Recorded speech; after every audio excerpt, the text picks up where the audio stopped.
اللہ کا قرآن فرماتا ہے کیا تم یہ گمان کرتے ہو کہ تم زبان سے ایمان لے آئے ہم تمہیں آزمائیں گے نہیں چھوڑ دیں گے؟ اور پھر یاد رکھیں جتنا بڑا مرتبہ ہوتا ہے جتنا بڑا مقام ہوتا ہے اتنا بڑا امتحان. حضرت ابراہیم علیہ السلام کی ولادت سے لے کر آپ کے وصال تک جتنی آپ کی زندگی گزری ہے ساری کی ساری زندگی امتحان میں گزری. کبھی قوم کے ساتھ کبھی وقت کے فرعون کے ساتھ نمرود کے ساتھ آپ نے مقابلہ کیا, کبھی کہیں جا کے کبھی کہیں جا کے, لیکن بات صرف یہی ہوتی تھی کہ اللہ کو اللہ مانو, اللہ کو وحدہ لا شریک مانو, اللہ کو وحدہ لا شریک مانو. بات صرف یہی ہوتی تھی. اللہ اکبر. جب ابراہیم علیہ السلام اللہ کا اتنا ذکر کرنے والے, اللہ کی اتنی فکر کرنے والے قربان جائیں, پھر ایک وقت بھی آیا, اچھا دنیا والوں نے تو آزمایا سو آزمایا, مفسرین فرماتے ہیں فرشتوں نے بھی ابراہیم علیہ السلام کو آزمایا. اور ابراہیم علیہ السلام میزبان ایسے ہیں, مہمان نواز ایسے ہیں, جب تک کوئی دسترخوان پہ مہمان نہیں آتا تھا دسترخوان نہیں لگاتے کہ مہمان آئے گا تو کھائیں گے نا. ہم بھی سوچیں لیکن جیسی حکومت آئی کری ہے سوچنا بڑا مشکل ہوتا ہے. یقینی بات ہے جب پیٹرول 400 سے اوپر جا چکا ہو اچھا بڑا اور کھاتی ہے. توجہ, ابراہیم علیہ السلام کا ریوڑ تھا اچھا خاصا مال آپ چلا رہے تھے. حضرت ابراہیم علیہ السلام اپنی زندگی میں جاری تھے.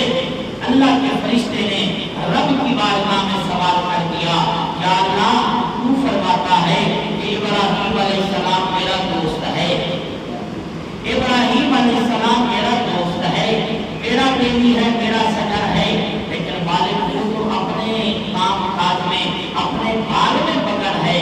اللہ فرماتا ہے اے میرے فرشتے جا تو بھی جا کے میرے یار کو آزما دے.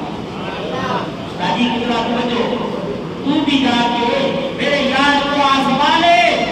اللہ کا فرشتہ آیا, ابراہیم علیہ السلام بکریاں ریوڑ چلا رہے ہیں.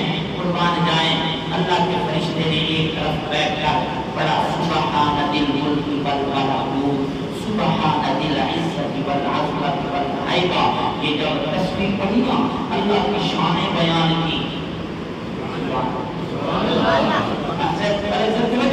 اللہ کی شان بیان کی, اللہ کی شان بیان کی. ابراہیم جب دنیا میں کوئی پڑھے نا اچھی آواز والا ہو, اچھے انداز والا ہو, اچھے فن والا ہو, جب وہ پڑھے تو ہمارا من کرتا ہے کہ اس سے سنتے رہے.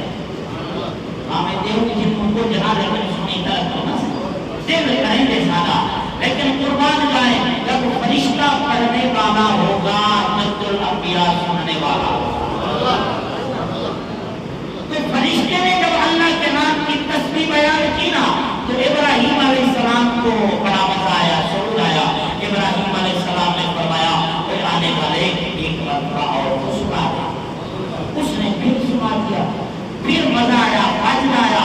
نبی نے کہا پھر سنا دے. اب اس نے کہا حضرت ہر دفعہ فری نہیں ہوتا, ہر دفعہ فری نہیں ہوتا. آج ذرا ہم بھی سوچنا اگر ڈاکٹر کے پاس امام جانا تو کہتے ہیں ساری فیس تو ہم رہے گا, درزی کے پاس جانا تو کہتے ہیں ساری فیس تو ہوتی ہے نا. تو اگر موچی کے پاس جائے تو بنوانے کے لیے وہ بھی کہتے ہیں ساری فیس تو ہے نا.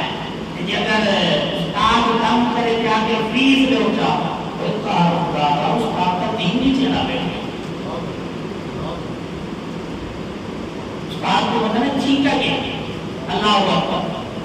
لیکن یاد رکھیے اللہ کے فرشتے نے عرض کی جناب پہلے سنایا تھا فری اپنی مرضی سے, اب آپ کو وجد آیا ہے, اب کچھ لوں گا پھر سناؤں گا. آپ نے فرمایا کوئی مسئلہ نہیں, فرمایا آدھا ریوڑ تجھے دیا, آدھا ریوڑ تجھے دیا. اللہ اکبر. جب آدھا لیور دے دیا اللہ کے فرشتے نے پھر فرمایا سبحان ذی الملک والملکوت سبحان ذی العزت والعظمہ. فرمایا وہ پاک ہے، ساری عزتیں ساری عظمتیں اسی کے لیے. اب یہ تصویر پڑھی نبی کو وجد آیا. آپ نے فرمایا